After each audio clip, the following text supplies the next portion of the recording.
Yes, so Haaland's hat-trick means it's 51 goals in 46 senior caps for Norway, but back in the Premier League, there's about 20 strikers better than him. Historically, perfect time, according to some of our paddle here. Let's welcome in Jan Agerfjordhoff. Let's also welcome in Gab Marcotti, because we can talk about both of the national teams that we just saw in action there in Italy and Norway. As for Italy right now, Gab, it looks as though it will be the playoff route again for them, so no worries about that given what's happened in the last two playoff routes for World Cup qualifying. Yeah, thank you. We needed to be reminded of the fact that in the last two World Cups, Italy decided to let somebody else have a go because, we've won it 4 times. Yeah, that's the direction that obviously we're heading in, even if Italy were to beat Norway. There's no way you're making up a 19-goal difference. That's the lead. That's what it comes down to. It comes down to that, when Norway play Moldova and people like that, they beat them by double figures, and when Italy play them, they beat them 2-0. So that and the fact that Norway absolutely thumped Italy. Look, we can we can hope in a stumble. We can hope in weird things happening. But I think realistically, we have to be thinking playoffs. And, and if you're an Italy fan, you hope that, third time lucky. It feels absurd even saying this, but that is the situation that we're in. And credit to Norway. Italy created this rod for themselves by being road graded by Norway and being in a group where, Norway can and do run up the score, because that's what you're supposed to do. So we're just taking a look at Italy's starting 11 there. But Gab, while we are talking about them, tell us why there is all this excitement around Pio Esposito.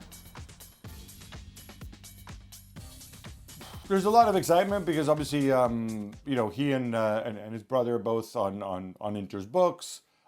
He's a big, tall, strong striker. We've had those before that we've gotten excited about, like Lorenzo Luca and stuff. But he seems to be getting, some playing time at Inter as sort of the third or fourth striker. And, he's got the size, he's got the strength, he's got the athleticism, and he has technical ability too. He's not super quick, which is why he gets compared to Edin Dzeko a lot. I think he's got work to do to fill, to even be mentioned in the same breath as Edin Dzeko. But it's nice to have, he's 20 years old.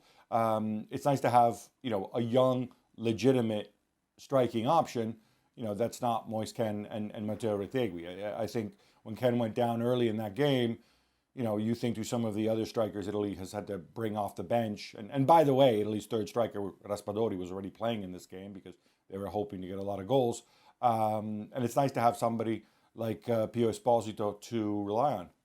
It is weird still, even though they've missed out on the last two World Cups, to be talking about Italy potentially missing out on a World Cup. Yeah, I've heard more about Italy's 4 World Cup wins over the last 8 years from Gab than at any other point in our shared lives. Listen, especially in this expanded format, and yes, Italy will at the very least go through qualifying. It just feels weird with a nation of this history, of this pedigree, to yet be looking at the playoff route. It beggars belief in so many ways. And to Gab's point, at different points, at almost all points through Italy's history, you've been able to point to these incredible world-class stars that I'm not sure we've been able to say about Italy for quite some time. So there's this odd feeling around who Italy were and who quite clearly they are now, and it just doesn't add up. One good thing that we could give you, though, maybe, Gab, is that perhaps the Norwegian on the panel today can throw us some negatives about Norway, that are top in the group, that have scored all these goals, and yet still he's not fully convinced that they're going to finish top of the group. Listen, Gab has just been on the show, said that he missed 2 World Cups. We missed the last 6.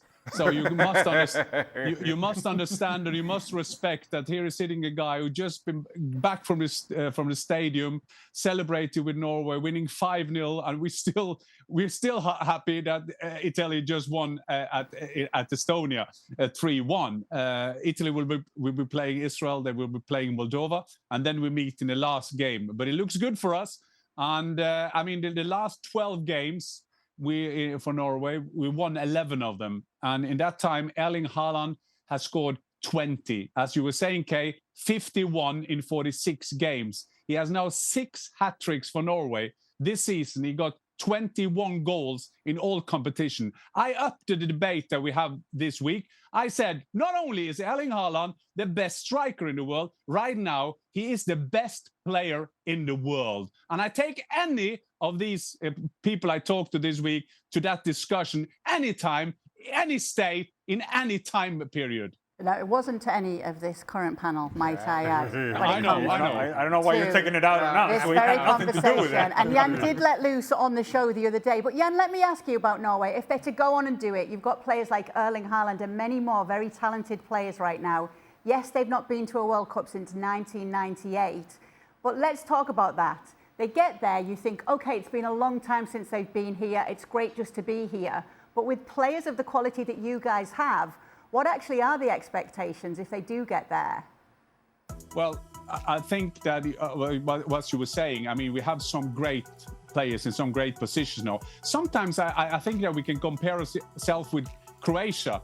They don't have normally 11 great players, but they have some world-class players in some key positions. Today we play without Martin Ødegaard, who is injured, but we have a player, Nusa, who is not on top at Leipzig at the moment, but he's fantastic for Norway. Today, Oscar Bob played for Martin Ødegaard in that position. Maybe the best player out there today, I mean, apart from Erling Haaland, was Sander Berge, who is playing for Fulham. He's just improving all the time. We have a bit of weakness at the back. We have some players that are not playing at the moment, but we have a Ryerson on the right back, who you know from Dortmund. We have Christopher Ayer, who plays for Brentford. He's not playing all the time. Then we have, you following La Liga, Örjan Nyland in goal. He's at the bench for Sevilla at the moment. But if we come to a World Cup with these class players coming forward, I mean, we will have one of the best players in the world. I just said he was the best player, but I can't tell you if he's the best next summer, but he is now. But we'll have one of the best players in the world, and he's going to be a Norwegian. So I think the expectation will be that we will go through our group, but it's all depending on draw and everything, and also the experience you have to come to a World Cup. When we were there in 1994, we went over. We loved to be at the World Cup, but we were a bit rookie United. So let's see how they're doing this time. We have better players, and we have players from better clubs, and that will, of course, help. Football fans win if we get to see Erling Haaland in a World Cup, Ali.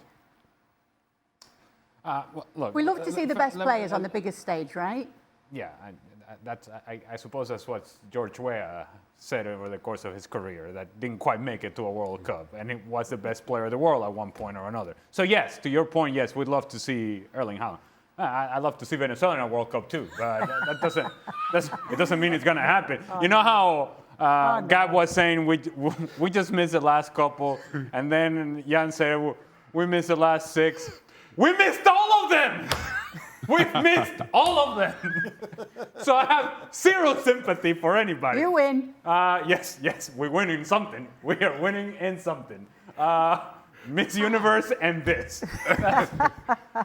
Look, if you are a fan of this game, and the name of Erling Haaland is always out there, not only because of the goals that he scores, not only because of the level that he demonstrates every single weekend, and we see him on the screen, but just because of who he is. He sticks out. Here's this big, blonde, strapping young man just bouncing off of people, scoring goals. The style of play of Erling Haaland, I think it's appealing to many people, particularly in this country, that they can appreciate the physicality of his game. And so, yes, Erling Haaland can utilize, if he's not already, can utilize the stage of the World Cup to elevate his profile to an even higher level, if that's even possible. Because within the soccer community, within the football community, obviously you know who Erling Haaland is, but the World Cup has this ability of elevating you to a sort of crossover pop star kind of status that's what Erling Haaland can do if he has a big World Cup with Norway. Rodrygo lapping up the praise and returning this. I had a great game. The goals were the cherry on top. Carlo Ancelotti played me in a position I played a lot at Real Madrid with Vini Jr. and it works really well. We link up every time. He knows it better than anyone. Obviously, we've still got the team with us here to talk more about what we saw in this game. And I do want to get to Brazil. But first of all, Ale, does there feel that there might be a little message to a certain Real Madrid coach in that, or is he just stating the obvious? How dare you, Kay? That players go away with the national team and they send messages back to their club teams. When does that ever happen? Can I address Ancelotti for a second? He's got a mix going on right now in the press conference between Italian, Spanish, and Portuguese, and it's all coming together. Doing his best. It's all coming together works. perfectly. It certainly does. I was just wondering, whoever was translating this for us, what were you translating? English? Was it Spanish, Portuguese, or Italian? Regardless, Ancelotti set out this team yesterday with 4 out-and-out attacking players. And it was Rodrygo and Vini, Estevao, Mateus Cunha was also out there. It was interesting to see Vini in a more central position, and when he would take the central position, then Rodrygo would go outside of him. Cunha would stay more central. Sometimes he would go underneath, and then Estevao more on the right-hand side. But to Rodrygo's point, the understanding of Vini and Rodrygo worked out very well because I think it became very instinctive for the two of them. As Vini went inside, Rodrygo went outside. When Rodrygo came inside, Vini was on the outside. But what was very clear to see is that whenever Brazil won the ball in a good area, all 4 players are going on the attack, and that happened time and time and time again.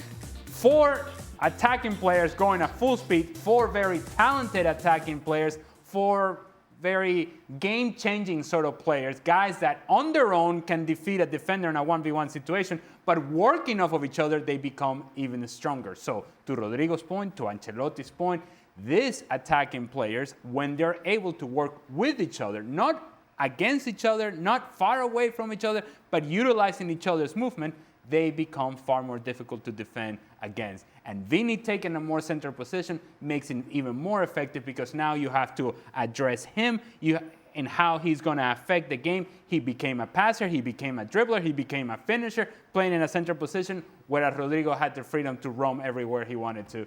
It was impressive from Brazil, yes, against South Korea, but it was actually the first time in a long while that I can say Brazil were really impressive, particularly in the attack. Is this showing promise of a brighter future for this Brazil team, Shaq? I guess lesser opponents, no question. And I take Ali's point, primarily that this is against South Korea, and it's great to have 4 attacking players, as you do on the park, against that kind of opponent.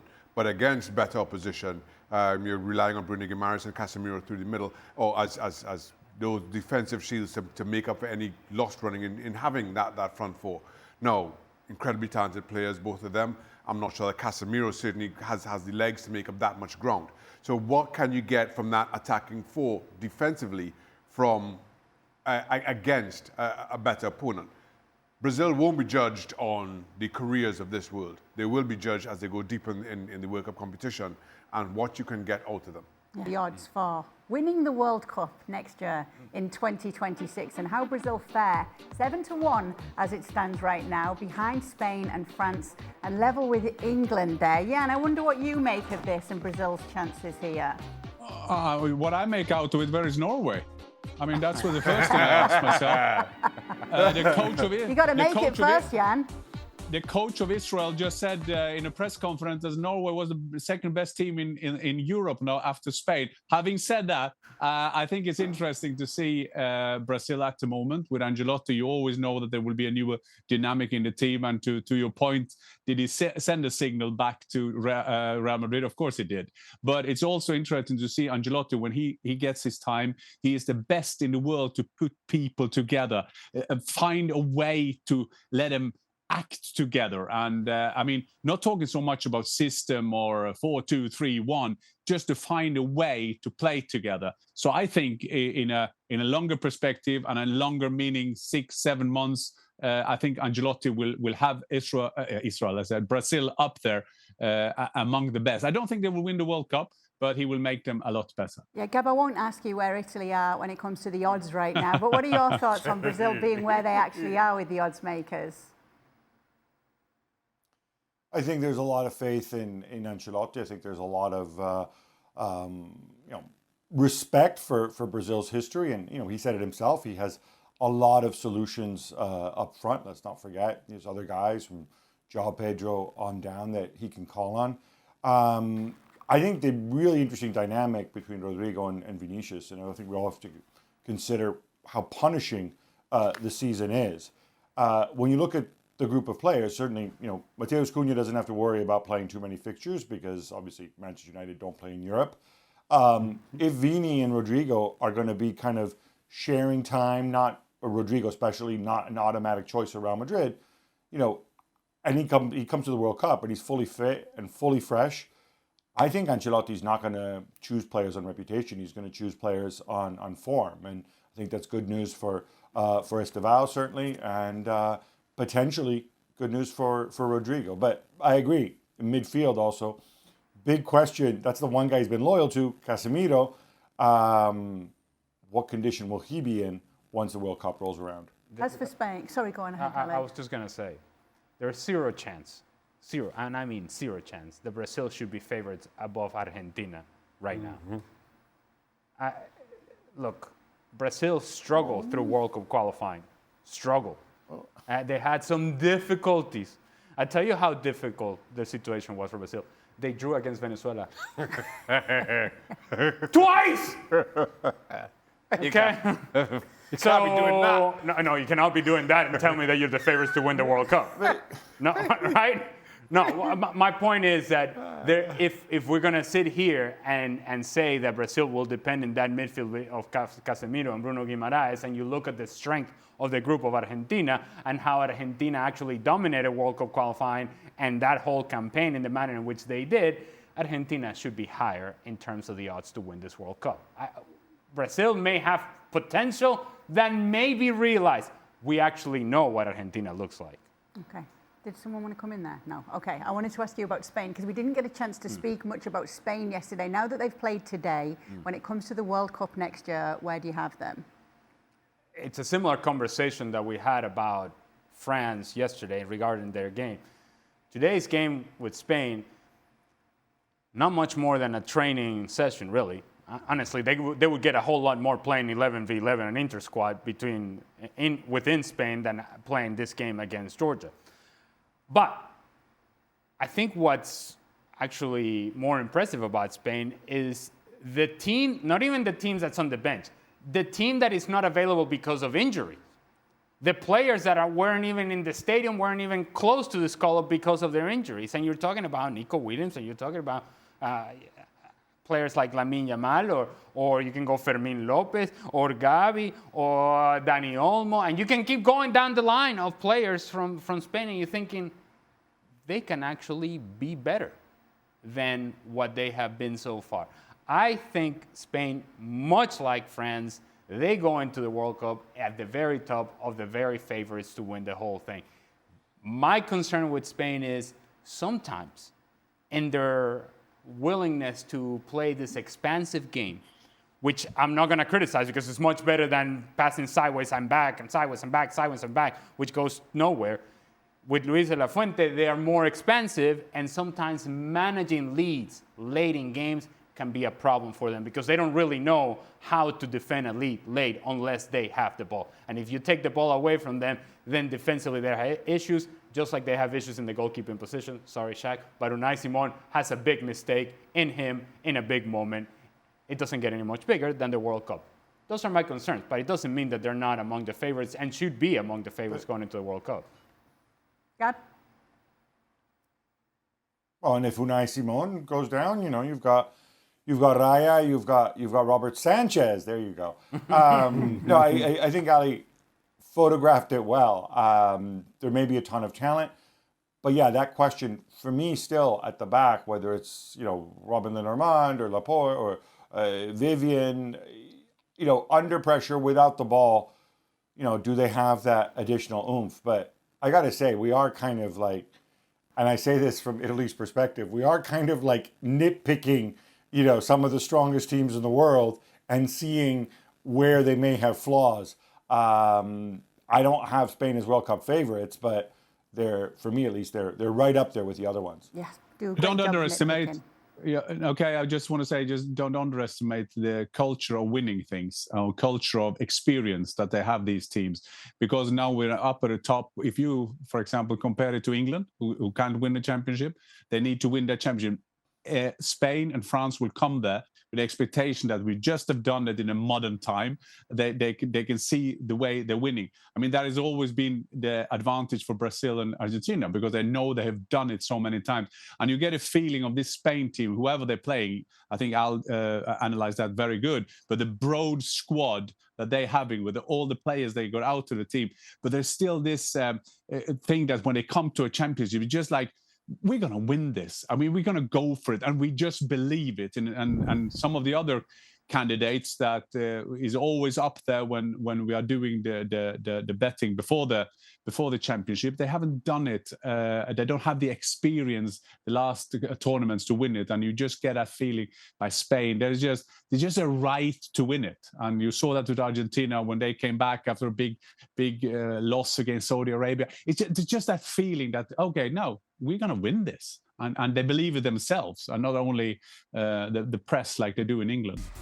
Gianni Infantino has said that FIFA needs an open mind about when to stage tournaments to optimise for players and fans globally. He says if you want to play at the same time everywhere, then you can play in March or in October, most likely, because in December, you're not playing in one part of the world, and in July, we're not playing in another part of the world. We've got everybody still here to talk about this. I'm going to start with you, Gab, because there's been upset with FIFA before about domestic leagues and clubs feeling, and nations even feeling, that they're not always properly consulted over when some of these tournaments are going to be played. Yeah, and look, I think from his point of view, you know, we are sort of playing whack-a-mole here, right? So he's saying, oh, look, you know, traditionally we've played in the summer, June and July.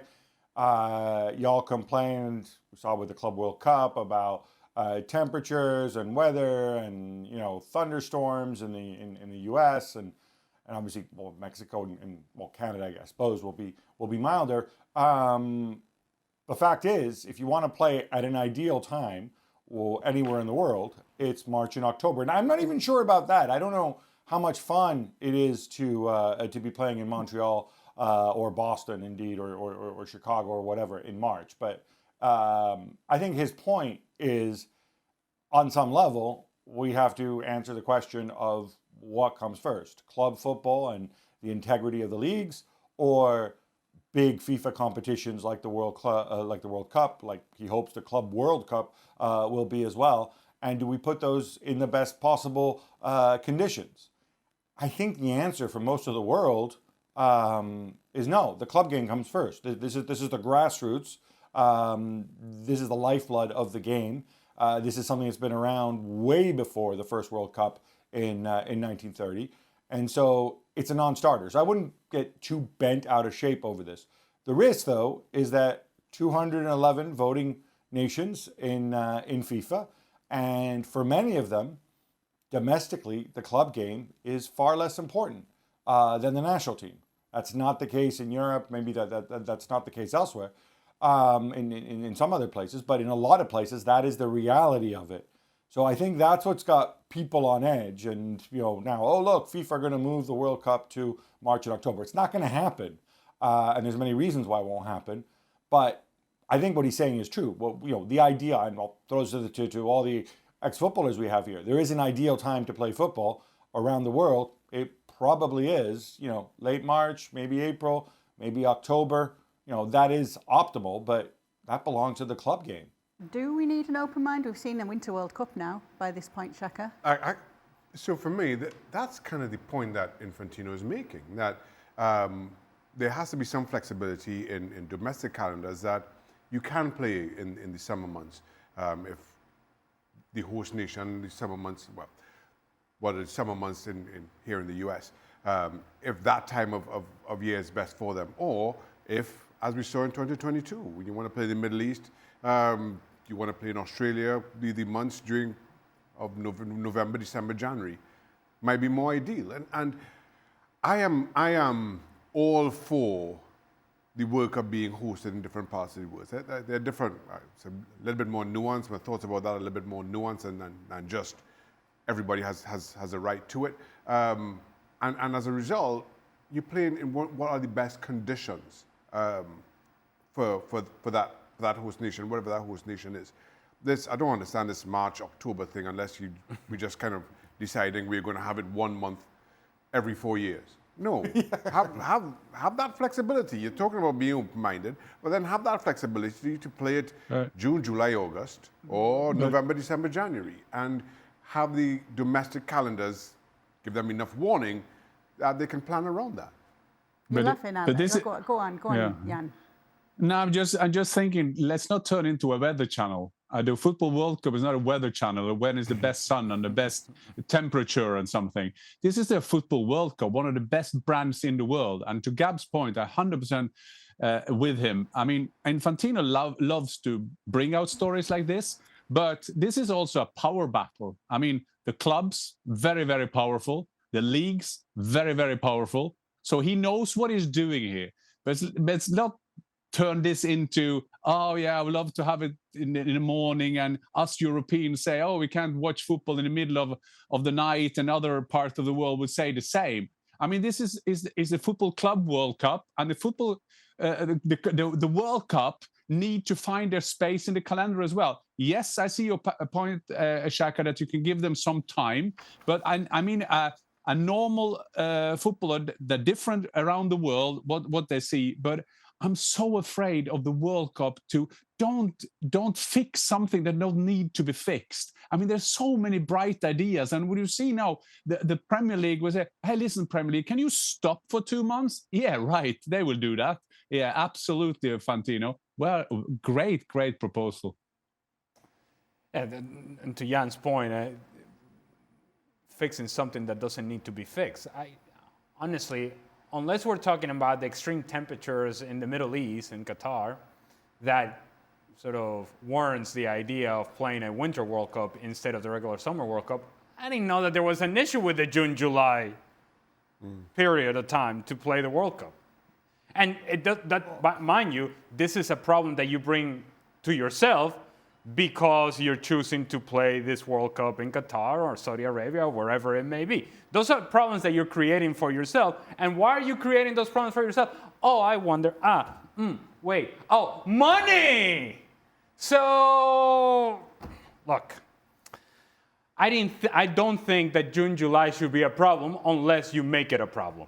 And this is a problem that is brought about by FIFA on its own accord, creating an issue on its own, and now you want the rest of the world to accommodate you, and you want the world to change for you. I don't think that should be something that should be in play. If everybody knows that you're playing the World Cup in June, July, and we've known this for years upon years upon years, and it has worked for the many World Cups that Venezuela has missed. For all of them, it has worked. Why change it now? To that point, Ali, well, yes, it's been this way since the World Cup started back in 1930, but to start with, it was hosted either South America or Europe. Now FIFA are trying to expand those venues or those host nations, which you saw in 2022. Saudi Arabia, are they carded to host the World Cup in was it 2034 or something? So you can't play that in Saudi Arabia in June.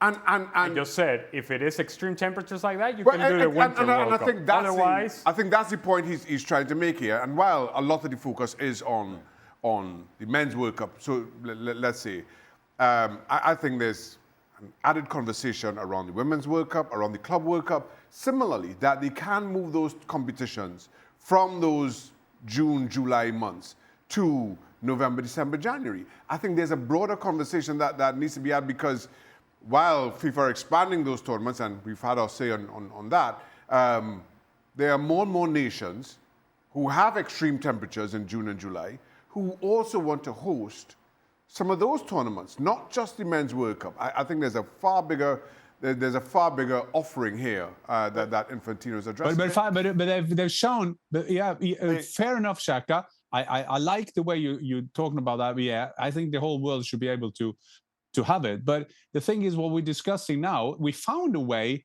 in Qatar, a lot of discussions around it, that we can play it November, December, that there is a way. Now suddenly it's March and October.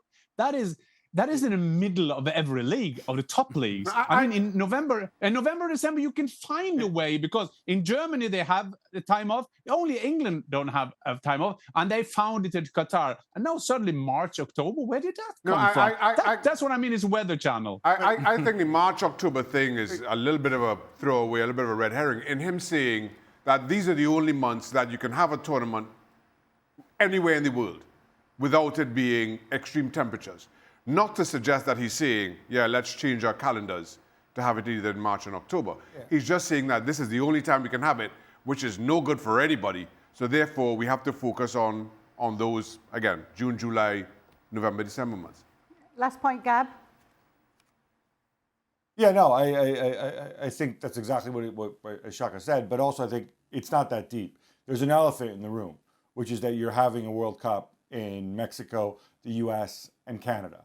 And I take on board what you said about, we've shown that, we can play it in November and December, and also we can play a World Cup in June and July.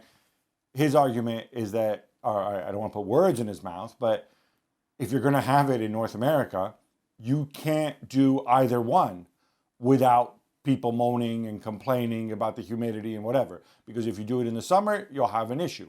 If you do it in winter, good luck playing, in Canada or in some of the northern United States in winter. So I think his point is that there will always be some level of issue with the players and the heat. And as long as it doesn't actually become dangerous, and there was an argument for certainly Qatar in the summer just being actually dangerous for the players out there, we can live with it. We played a World Cup final in 1994 in LA at the Rose Bowl, and that game kicked off at noon under the midday sun. So, and wasn't a great game, and I really didn't like the outcome. But you know what? People live with it. So I think there's a level of tolerance I think that people have to have. This is not going to be a phenomenal spectacle from a purely athletic performance, but World Cups rarely are. The only solution is to play every World Cup in Trinidad and Tobago and Venezuela. Absolutely. Absolute winner. We can play that anytime. Any time of the year. And you're throwing your hats into the ring to be at all of those World Cups, no doubt? Well, as ESPN host FC? nations, we are entitled to be. All right. I think it was a very good game.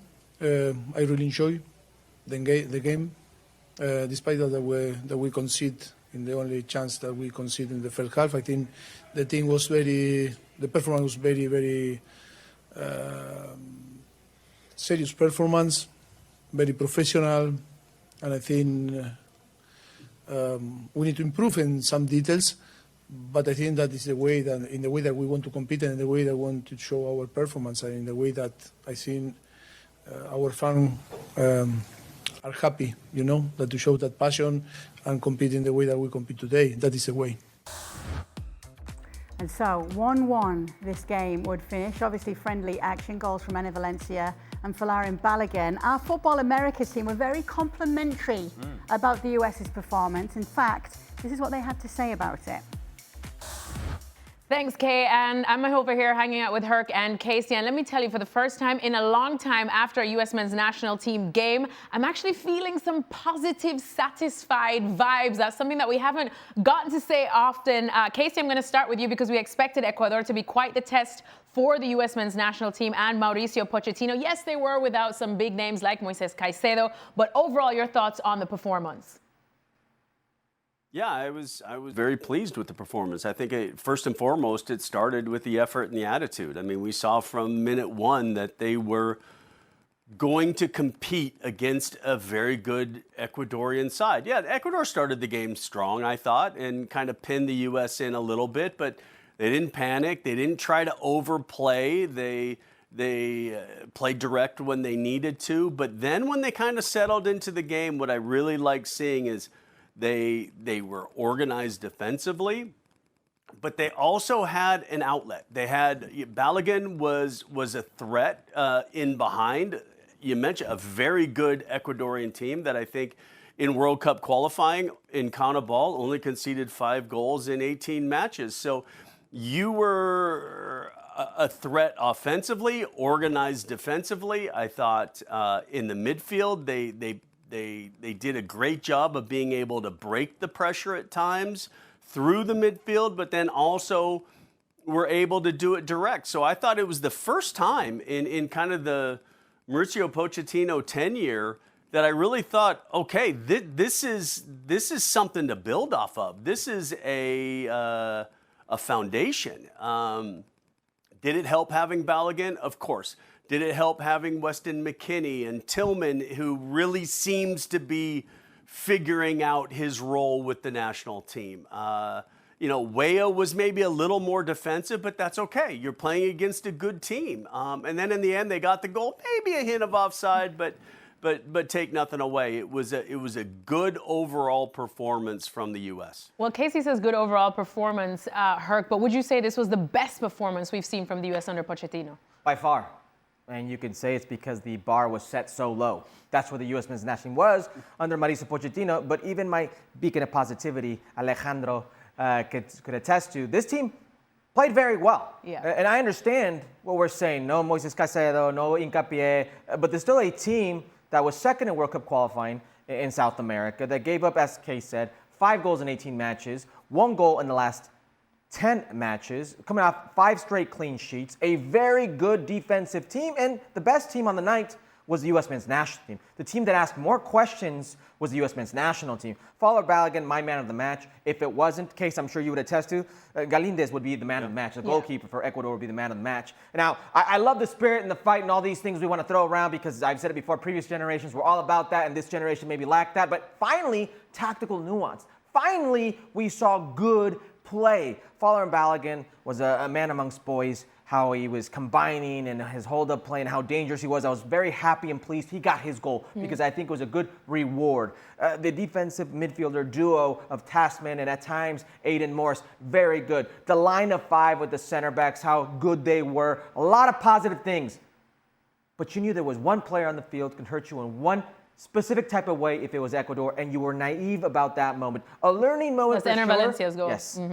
But plenty to build on if you're the U.S. men's national team. Absolutely. Plenty to build on, indeed, Kay. Like I said, it's a very positive atmosphere over here, and it's the first time we're feeling this for the U.S. men's national team and Mauricio Pochettino. Still a couple of things that I'm sure he would like to work on before the next game against Australia, but we will continue to see exactly if they're turning the corner in the right direction. Back to you guys.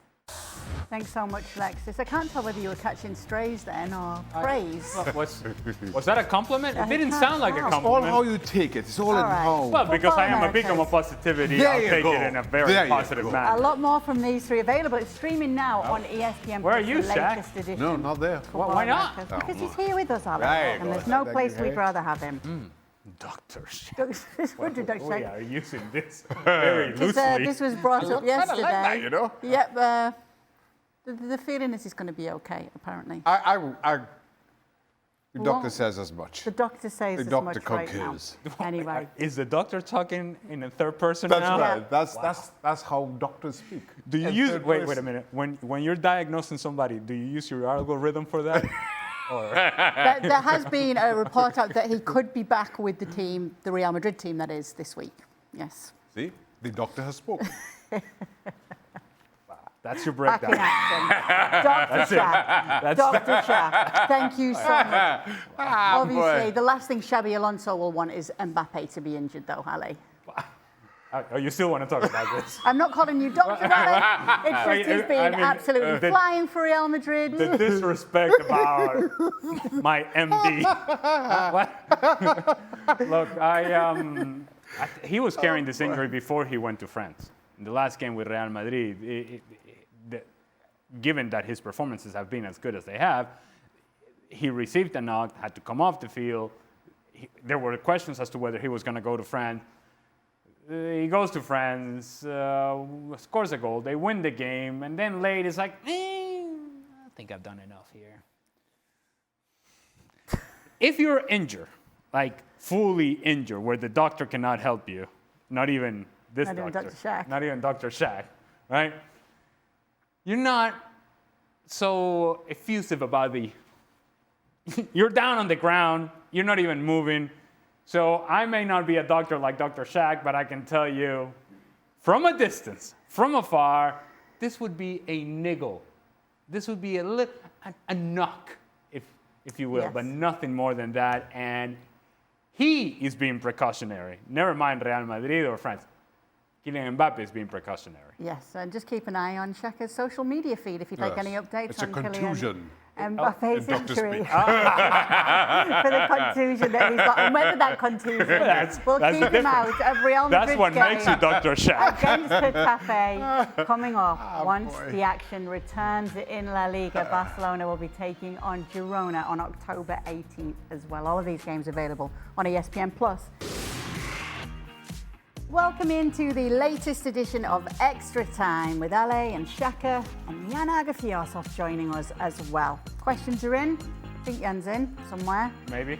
Feeling There he is. I have some fun fact. I have in my studio, you know my studio, it's my studio with my shirts on, but it's also the guest room in the house. And my parents are visiting me now at this time, me and my wife, and it's 12 midnight here. So my parents are waiting upstairs to wait till we're done our show, and then they can go to bed. So I just gave you the studio. Good parents. I think it's only appropriate that you bring your parents and put them on camera. My mom asked yesterday, is it okay that dad can go to, 2 days ago, is it okay that dad can go to sleep in the bed next to, yeah, let's do that, mom. That sounds like a good idea. Jan, could you not have gone to one of the hotel rooms where you've got some random bathroom behind you somewhere in the world? Well, okay, I'm home. I mean, I met my wife. She's a lovely wife. I love her, and it's fantastic. Oh, Paul, now you put pressure on us that we need to make extra time a short edition. Again, the only thing that will complete this extra time is your parents being on camera. Correct. We've put that out there. Well, I must say, I did one show from my parents' house once, and my dad walked in ready to go to bed, and I just stopped him before he came in. He looked like Craig Burley, so I didn't do it. So many questions. As long as he sleeps in his pajamas. Okay, first question. All right. Well, there you go. Poch posted this on his social media this morning. Okay. Culture eats strategy for breakfast. Thoughts? Now, the entire post adds, it means that no matter how brilliant your business strategy is, if your team culture isn't aligned or if it's toxic, your strategy will fail. Culture is the collective behaviors, attitudes, beliefs, and values that drives a team. You like it, Jan? I certainly do. I mean, I was a part of it. We are having a great Norwegian team now who got a chance to qualify for the World Cup next season. We haven't done that since 1998. And remember when we did it in 1994, the main thing for us was to build up a culture. We need to have a culture. Yes, the skill of every player is very, very important, but you need that culture to gel a team. And we talked at the show about the culture they're having, the winning culture they have, for example, in Spain. They go to World Cup, they know that winning culture is in there. So I'm 100% with the post there. Was Spain eat pan con tomate for breakfast? Not strategy. And you like pan con tomate. Yes, I do. Yeah, you do. Yeah, you do. So do I. All I would say is that actually I think that culture can be part of your strategy. That if within a team you build something that's special, that is part of what makes you a good team and makes you successful. You can have all the culture in the world, but if you have poor strategy, poor game planning, poor approach to the game from a tactical perspective, culture alone is not gonna win it for you. You may keep it close, you may make it competitive, but in order, and I can only address the United States here because I'm guessing Pochettino is referring to his own team, you're gonna need the culture, you're gonna need the strategy, you're gonna need the work, you're gonna need the talent, you're gonna need all of it. But strategy and work is a part of a culture, Al. We have to have the order here. Because if you create the culture, you will have the demands of the strategy and the working load and the attitude. Well, that's my point. I don't think, I think he's separated. When he's saying that culture eats strategy, he is suggesting that culture is far more important than strategy, and they're two separate things. I'm saying that they all go together, and you need all of them in order to be successful. Yeah, I agree. Listen, I have been fairly critical of Pochettino, particularly of late, and this doesn't help in my. Thought you were going to say something there. No, say that to your team. Say that indoors. Let it be an in-house mantra. You saying this publicly and putting it out on social media as you are here. Listen, you just drew with Ecuador in a friendly. You played fantastically well, no question. But the next bad US result, these kinds of things come back to haunt you. Doubly so. I don't understand the value in him putting that out publicly as he did. And I would also say this. He does it because he's able to do it here in the United States. If he were the national team manager for Argentina, would he be saying anything like this? No, and anything in this neighborhood, anything that has to that addresses culture and strategy and all of it. You don't say these things. These are messages that, to Shaka's point, these are messages that you put out to your players, because to everyone out there, it doesn't matter. What matters to everyone that watches you play, they don't care about your culture, your strategy, your tactical plan, your level of talent. They care about results. And that's how you're going to be evaluated. You want to build a culture, you build it from within, not through a Twitter message.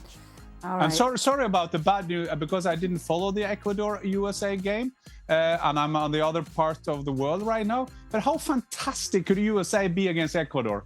I mean, it seems like this is the best result since the reunion of the Beatles. What happened? Is there something I missed? No. To that point, the US just have not been very good of late. Yeah, that I understand. But how good was this game against Ecuador? I just ask you quite curiously. Well, it depends on whose bar we're judging them by. By the bar that they set previously, this was a good performance, and you take it. You said fantastically. You said fantastically. Yeah, fantastic. Let's go with fantastically. I'm trying to be positive here. Jan, there was a lot of culture in the performance. Yes, Jan. Yes. For breakfast. Yeah, For breakfast. All right, Ecuador went with Jan. strategy. Ecuador went with strategy. I wonder what Jan will say here. In your Premier League all-time starting 11, who would be your striker? Jan? Oh, yeah. This is so easy. This is the easiest question ever. That is, of course, Erling Haaland. He's the best player in the world right now. He's no Dimitar Berbatov. Peter Osgood was a great player. But there were three Muppets discussing this with me, and I think that was a fantastic discussion. I'll say I'm similarly biased. I go with Alan Shearer. I knew it. But don't you think, Shaka? I love Alan Shearer. I played against Alan Shearer. He ruined so many games I played in. Alan Shearer, fantastic player. But we all know that if Harry Kane wanted to beat this record, he would have beaten him. If Erling Haaland cared to stay in England for so long, he will beat that record. Can we agree on that? Yes. Oh, thank you. Ale, do you have a preference? Well, these are better options than the ones that you were mentioning there, okay? So I would take either Shearer or Haaland, and since we mentioned Harry Kane, I'll throw Harry Kane in there. So you go in with three strikers. What? No, it says in your Premier League starting 11, who would be your striker? So you picked. Oh, so you're just balancing. I thought you just were picking all three. No. Well, just, you know. He liked your options compared to the guys the other day. Oh, well. Yeah. That didn't take was much though, a did low it? bar. Roberto Martinez managed Belgium's golden age from 2016 to 2022 with no silverware. So does he have a chance of doing the same for a brilliant Portugal side? I don't think Joe is a big fan of Roberto Martinez.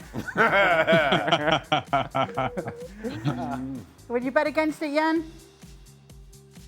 I see a Portugal team that won't go all the way. I don't see that. I see a team with some good players, of course, some great players as well in there, but I'm not sure that they just have that balance. I don't think they have the last edge to go all the way. I'm not sure about that will be Martinez's fault, but I don't see them up there now. I can't see them winning silverware the next year. Wow. No. Didn't they just win the Nations League? Does that count for anything? Or is that not silverware? No. No, it's not? As small silver. No, I tried Portugal. I tried Roberto Martinez. I tried. Not for Joe Cruyff.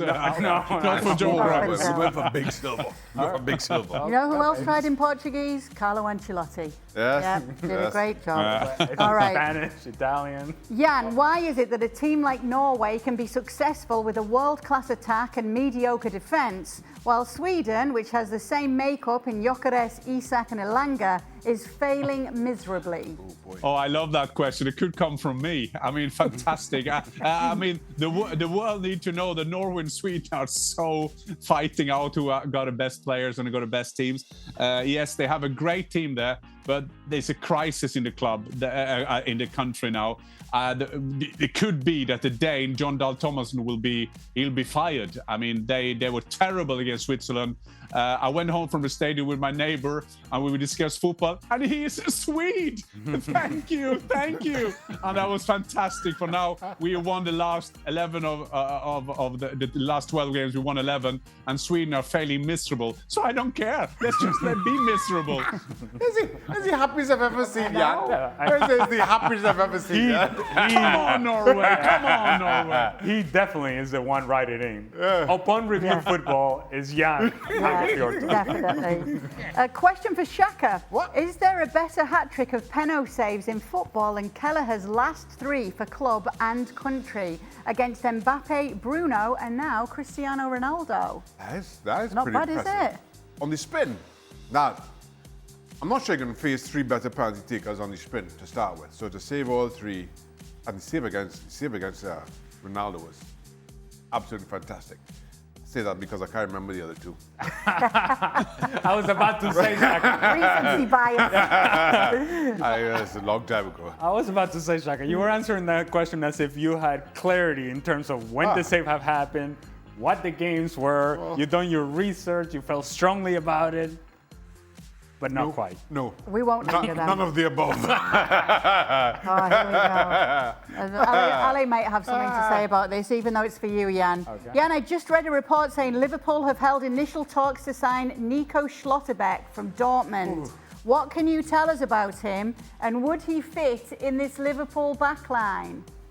I wouldn't know about. I haven't seen him linked to Liverpool, but I do understand they want him. Nico Schlotterbeck is one of the younger centre half. Has been a bit out with injuries, but now coming back. He got a fine left foot. He's the so-called modern centre half that can play himself out from the back. Bayern Munich are very keen on him as well. Schlotterbeck. They tend to look for the best players in the Bundesliga. And he will fit in every team. And Nico Schlotterbeck. I don't think though that I think he could still stay at Dortmund. I'm not sure that he will leave now, but he will be. But Rüdiger, Alaba leaving Real Madrid, they will look for centre halves. And Bayern Munich will look for it if something happened to Upamecano and so on. So I think there will be a queue for this player. Let's just answer that question by saying this. I'm not as high on Nico Schlotterbeck as Jan is. Right. I don't feel nearly as strongly as Jan does. I'm not saying that I'm going to buy him, Al. I'm just saying all the top clubs are after him. Boy. Yeah, Jan is seeing the same things I've seen. Oh, yeah. Who is Go on, Jan. Yeah. No. I'm just saying, Al and me, we are a bit suspicious of defenders who not very good at defending. Yes, yes. Well, Yes. Exactly that, can score Jan. goals though, Jan. That's the most understated. Exactly We're that. a little bit suspicious. He'll concede, but then he'll score. It is Nico Schlotterbeck. All right. Who is the most likely to get a Nobel Peace Prize between the panel? Oh, that's easy. That's easy. That's Shaka all the way. That's Dr. Shaq. If you get a Nobel Peace Prize, you're definitely Dr. Shaq. What do you mean I'm not Dr. Shaq now? Well, the algorithm doesn't qualify as to understand that you have to have a PhD. I have an honorary doctorate. Well, there you go. You are Dr. Shaq. No, you don't have to. You don't need to have that. And a bit fun fact. yes. A bit fun fact for you guys: the Nobel Peace Prize was done by a Swede called Alfred Nobel. He was a Swede, but at that time we were in a union, Norway and Sweden. So he said a peace prize is going to be giving out by the Norwegian. As I do know a lot of the people who are sitting in the committee, I will be the most likely guy to get the Nobel Peace Prize of all. Wow. See, that's just selfish. Settled. You're already promoting yourself. He's going to threaten. He's going to threaten all. Jan, you were Yes. not very peaceful on the last show I was on with you when you were defending Erling Haaland. Based on my strategy on this show, I won't be a great candidate. I agree. And there goes the candidacy. I still think Shaka. It's Shaka Hislop, and we all know it. Absolutely. We all know it. And really, the platform of your candidacy, you just laugh. That's all. I can do that. You can laugh, sleep, And eat 2 cupcakes at a sleep, time. and laugh.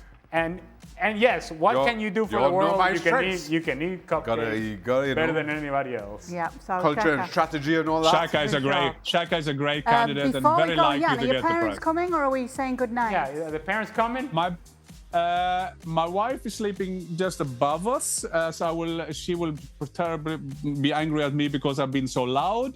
My parents, Dad and Mom, are you ready? Go to sleep? Yes, they are. So they're coming.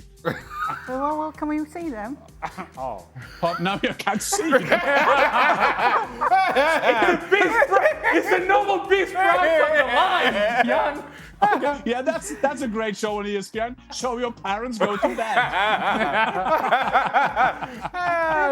I wanted to see. We waited up to see Mr. and Mrs. Fjortoft. No, they're not there. They're not Oh man, what a what an anticlimax. They could, All right, next time maybe. peacefully go to sleep. It'd be nice. Okay, well, let them get some sleep then. They're desperate to get I to bed. will. All Thank right, you. Thanks for Jan. Thanks for Cheers, Cheers, take care. and for not introducing us to your parents. Happy Jan. Friends owned. Can Shaq at least sing the rest of the national anthem? No, Can we no, get no. something? Oh, boy.